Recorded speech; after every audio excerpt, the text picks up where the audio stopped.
Welcome back to GEMS Podcast. I am the founder and host, Miss Genesis Amaris Kemp, and with me today is Pamela Kellert. And here's a bit about Pamela. So, Pamela Kellert helps female professionals in STEM sectors transition to senior management roles by learning strategic, non technical skills. She is a seasoned strategic leadership expert with over 16 years' experience working in strategy, business development, and project delivery, heading diverse teams at leading organizations across Australia, Asia, Europe, and North America. She has managed complex engineering projects and profit and loss responsibility for over 100 million with a team of over 100 employees. Throughout her career, she has coached professionals in their leadership journey and created a systemized online coaching program to help women accelerate their careers to senior leadership roles. And today, Pamela and I are going to be focusing on leveraging your strengths to advance your career. And when we say advance your career, it's going to be around the STEM, which is science, technology, engineering, and mathematics. So without further ado, please welcome Pamela Kellert to GEMS Podcast. Thank you, Genesis. It's such a pleasure to be here. Thank you for the invitation. My pleasure, Pamela. But before we dive into our subject for the next 30 minutes, I want you to share a fun and interesting fact about yourself as a way of an icebreaker to just really connect with the audience as well as the viewers. Absolutely. I think one fun thing about me is that I think I have a bit of a split personality because I was born in Bolivia. I live in Germany. I have lived in so many countries abroad. I am a mix of so many cultures. So I really see myself as a mix of many wonderful influences. So, and that's something that I really treasure a lot. That is amazing. I could completely resonate with that. My father was from Curacao and my mom is from St. Vincent and the Grenadines, so the West Indies. So definitely a mix of two different cultures merging together to make one. Absolutely. But then embracing it all, right? And the differences and maybe create something new out of that. Yes, absolutely. And one thing that resonated with me, Pamela, is that we both come from corporate backgrounds. My background has been oil and gas, where I spent 12 years, but a total of 15 years in corporate America. And then your background is STEM, as well as some of the other industries that you've been in. So I want you to start off by telling us what led you to get involved in the industry you're currently in. And was it hard to leverage your own strengths to move forward in your career? Sounds good. I have chosen to be in particular in the mobility sector because I'm very fascinated by it. And it probably has a little bit to do with where I grew up. I grew up in Germany, close to Stuttgart, which is the birthplace of so many automotive OEMs, like Porsche, like Mercedes-Benz. So here, one of my student jobs was, for example, to work in the museum. And then I just learned all the background of the history of mobility and how it evolved over several decades. So I think that got me hooked. Since then, I knew, and I also realized the importance of mobility for a society, because only if there's mobility, you can travel from one place to the other, or also transport goods more efficiently. So I think it started there already as a student and living basically here in this environment. I then went on to actually first becoming a strategy consulting, and I first worked as a consultant across several sectors. But then later on, I decided I'm going to dive deep into the mobility sector and specifically worked quite a lot in the rail industry. And again, what fascinated me about the rail industry is that it's all about moving people, moving goods, and creating efficient transportation. And I love that. What I loved about it is that it's a very international industry. So I had the possibility and opportunity to go and live abroad in really interesting countries like Malaysia, working with my engineering team in Canada, and the last 5 years I've lived in Australia. And what it's interesting is that transportation needs are the same everywhere, whether it's in Asia, in Europe, North America, or Australia. So I could also leverage my experience that I had gained in one position over to the other positions. And I certainly have learned how to leverage my strengths as I grew from job to job. I love that. And as you were talking on the rail piece, I'm not sure if you saw that I was chuckling because my background is actually supply chain and logistics and technology. And my last role, I was doing trade regulations and compliance for polyethylene. But prior to that, I was a raw material coordinator for PP, which is polypropylene. So you had to do a lot of moving parts, whether you were getting your goods via the vessels or rail or etc. And then whenever a natural disaster would come, you have to really be able to think on your toes to ask yourself, what is my BCP, business continuity plan, so I can make sure that I am delivering on time to my customers and etc. So as you were talking about that, I hear the transition that you went through Mhm. professionally, but also personally, because you're able to take the skill sets that you learned over time and apply it to what you're doing and then help others. So when you think about the areas of helping other women in STEM, because I know you advocate for that, what are some of the ways you tell the women to really take ownership of their strengths, especially in a field where they may be, a minority from a woman aspect in a male dominated workforce? Yeah, that's a great question. I'll try to break it down into 3 topics because otherwise I'm going to be talking all night long. As part of my corporate job, I've taken over quite early responsibility for teams, for people. And one of the core responsibilities as a leader is to help your team members grow, to help them become the best versions of themselves. So from very early on, I was fascinated by understanding how can I help my team to grow where they need to grow. And it's always a very individual thing, right? You can't, everyone works in a different way, and it's about understanding that single person. So why is it good to focus on the strengths? Because one could say, all right, let's focus on my weaknesses and work on my weaknesses instead of working on the strengths. But there is actually a strong philosophical argument to focus rather on the strengths, because if you try to turn around your weaknesses, you might be able to, improve it a bit, but it's going to be difficult for you to absolutely excel in it. Whereas if you identify your strengths, you'll be able to really excel in it. And so there are a lot of benefits by working on your strengths. And today I just want to talk about 3 of them. One is it boosts your confidence. Second is it boosts your performance. And the third aspect is if your confidence is up and your performance is up, well, then your career satisfaction is going to go through the roof as well, right? So I want to break it down into why it really pays off to focus on your strengths through these 3 factors. So, for example, let's talk about confidence. And there's a saying you might have heard, Genesis. It says, if you judge a fish by its ability to climb up a tree, the fish will always believe it's stupid, right? So that's what we need to be aware of.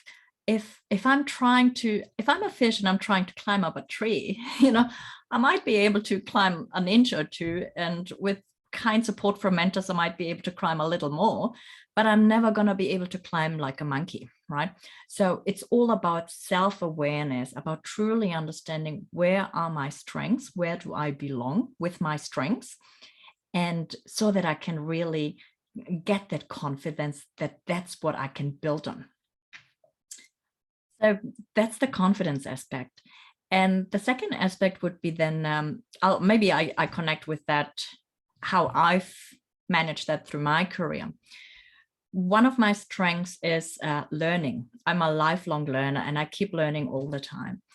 And as I moved from one position to the next one, and sometimes quite different positions. For example, my background is business administration. So that's why when I started in strategy, that was completely aligned with my background. But I then moved on to become a project manager for engineering projects. And as you can imagine, not being an engineer, I could have doubted myself whether I can make it or not. But the one element I could really, truly base my confidence on is looking back and how many times I've been able to learn new things. I'm a quick learner. And that's why I knew I can also learn this new task. And I can learn with the support from others and also just, by putting in the hours and learning, I knew I can make it. So by knowing your strength, you can build that confidence in whatever the area is that you want to grow. Absolutely. And I like that you mentioned that confidence piece. And even though you may not necessarily be in the area that you are a subject matter expert at, sometimes you're in a stretch opportunity where it forces you to really capitalize on those weaknesses, but those weaknesses can easily turn into your strengths once you shift your mindset and then you start to have confidence that you are able to do it. Like, for example, business administration is your background. You were in strategy, but then now you're working with engineering. But when you shift your mindset and you started to say, oh, I'm a quick learner, I'm this, I'm that, then you start to see how you were able to accelerate in that area. So let's jump back into number 2, which was boosting performance, right, Pamela? Absolutely. So once you have identified your strengths, and as I mentioned earlier, rather than working on your weaknesses where you might just become incrementally better, if you focus on your strengths, that's where you can truly excel. Think of Albert Einstein. Instead of doing physics, had he done something else, then the humanity would have missed out on his wisdom, right? And I might take here an example as well. Another strength of mine is strategic thinking. And that's why I was naturally drawn towards being strategy consulting. And I realized that was a strength that allowed me to help others, either team members or other departments. And once I had truly understood that actually that's something where I excel on, then I was able to focus additional efforts to boost that strength even more. Then I would read even more books in the field of strategy development, read more cases, have more conversations with colleagues or clients in the industry about everything that was strategy. And that helped me to really increase the performance in the area where I was already good. Yes, I forgot I was on mute because I was like taking it all in. And I really liked that area because it was your competencies. And whenever you talked about the strengths and then boosting the performance, a tool that we like to use in the oil and gas space is a Myers-Briggs or the some will use Clifton Strengths.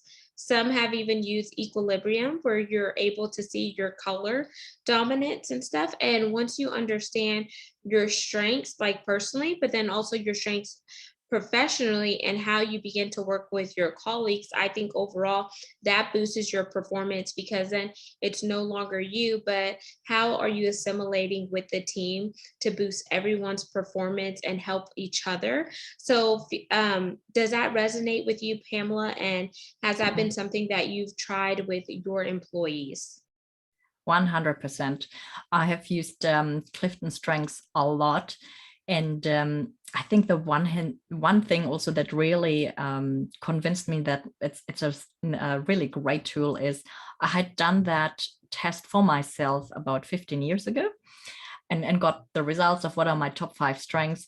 And then I did it again 12 years later, and it was exactly the same. Although I had evolved across so many things, personally, I had evolved, job-wise, I had evolved. And so the fact that it also really got exactly the same strengths showed me that there is quite a lot of validity in those results. And yes, I have used that with my team. And what is beautiful when you look at it with your whole team and you show first each individual, this is your profile, these are your strengths, and they recognize themselves in it, it gives them so much satisfaction comfort and knowledge in where are they good at. But when you look at it as across the whole team, then you can also learn to appreciate with your team members, all right, okay, such and such is good in this. Please, now I know where to go to if I need help in those areas, right? Or if you see, for example, I saw across my whole team, they all were very high achievers. And I thought, oh my God, so now I know why we're delivering so much and so well. But it really helps you to leverage and harness the different aspects and strengths that each individual brings. Absolutely, because I feel like once you know what each individual's strengths are, then you put them to work on that certain part of the project so you could really accelerate. And who knows, sometimes it even helps get your projects done quicker. And then you could take the remainder time and allocate it on something else like innovations or other things that will help the overall team success. Now let's jump into number 3, Pamela. Mhm. Yeah. So number 3 is career satisfaction. And I think that's one topic that particularly today we need to talk about in these times post-COVID. We're talking about the great resignation, right? Many people are burnt out. Many people are leaving their jobs. And obviously they're leaving because something doesn't feel right. And sometimes we can't really point out what. Sometimes we can, but not always. And one of the factors behind dissatisfaction can be that you feel your strengths are not being used. You feel underutilized, underchallenged, right? And that might not be because your manager is not challenging you. Maybe you just don't know yourself, and maybe you just haven't found the right match of a position. So again, it starts with self-awareness, understanding your own strengths, and then you can go out and try and match a task, an assignment, or a position that ideally harnesses all of your strengths. And again, I'll show you one example with how I do that with my strengths. One of my strengths, and I think it's even the strongest strength, is individualization. And individualization means that I enjoy understanding the individual, what motivates them, how do they work, right? What are their wishes, what are their aspirations? And it's a skill that in corporate I have used to help my team members grow. I have used it as a leader. It can also help, for example, to use it in negotiations to understand how does the other party think, what are their interests, and how can we find a common ground. And today I use it in a different space. I have left the corporate world last year to now dedicate full time on helping people grow. And I've become an executive coach. And that's why I'm leveraging this skill, namely individualization, full time. So as you can see, learning and understanding your strengths can also help you to see what are the strengths that you can transfer across different jobs, maybe even different industries. And that's the example you've just heard, for example. Absolutely. And one thing that I thought about when you were talking about career satisfaction is also taking ownership of your career and where you want to go, because sometimes people have no clarity, no focus on their career path because everything has already been laid out for them.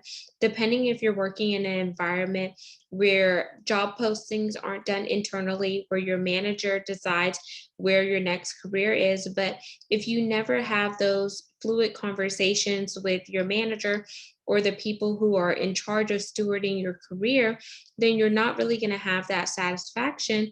And that's why, we're walking into, the great resignation. That's one factor. Another factor could be the lack of representation, not seeing people who look like you on the board of directors or in upper management positions. So you don't feel like you are really being seen, or maybe you're not being heard. Yeah. Or maybe family dynamics have changed. Like, for example, there are some families who are dual careers, meaning both both people work, and if one of them is accelerating in their career and Mhm. they have to move, then the other is either going to have to take a lesser role to accommodate their spouse's or partner's position, or maybe Mhm. childcare has changed because they've chosen to expand on their family. But if these companies do not understand that, then that's Mhm. also contributing to the great resignation. There are so many factors in place that can play into, the career satisfaction, but the most important thing is looking inward. And once you look inward with yourself and you get the holistic view of Mhm. where you want to go, I think that will help you complement the satisfaction to make sure you're right where you're supposed to be in the right time and season. 100%. I could not agree more, Genesis. You've really laid it out, the complexity of career satisfaction. And I think that's why understanding ourselves is the first step in order to feel grounded and be grounded. And maybe just a point on belonging, namely, I do have, for example, one client who has as the number one strength the belonging part. So for him, it's incredibly important to find the right team, the right environment, and the right culture. So for him, that's so much more important than other aspects, and that's why through the interviewing, we discussed how he can also try and identify what is the culture really about, what are the values of the hiring manager. And for some, maybe the culture is not that important. Others might have as a strength learner. So as long as they're just learning, they'll be happy no matter what chaos is around them, right? So once you truly understand what drives you, you'll be able to make better choices as well. Absolutely. And I guess for anyone who is in the E bucket still, which is the employee bucket, as you are going through interviews, make sure that company is not just interviewing you, but you're interviewing that company to make sure that it's a good fit. So make sure there's that 360 factor. And then also recognize when your season is up.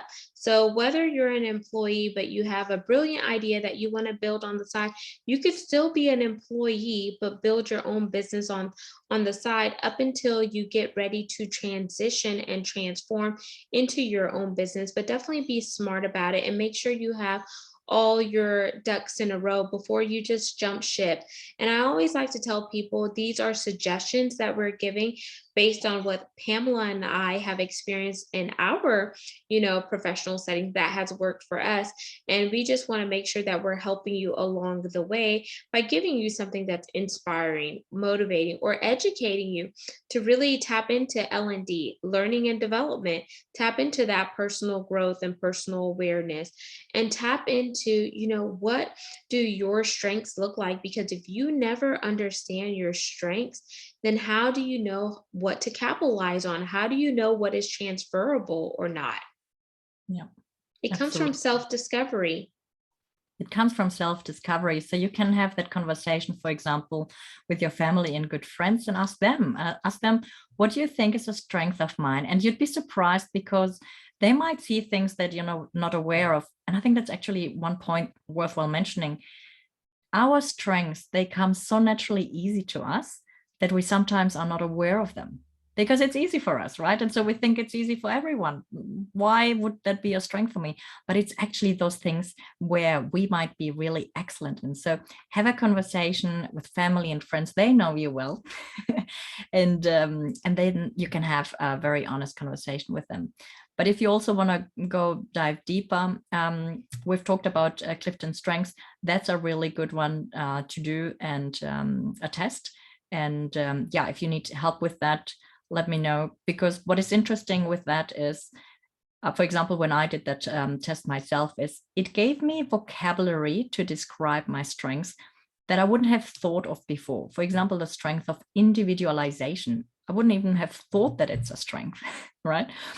But once I read it and understood the description and discussed it with my coach, I could see it totally makes sense. And I could see that that was really me. And that was truly a strength that I can leverage until today.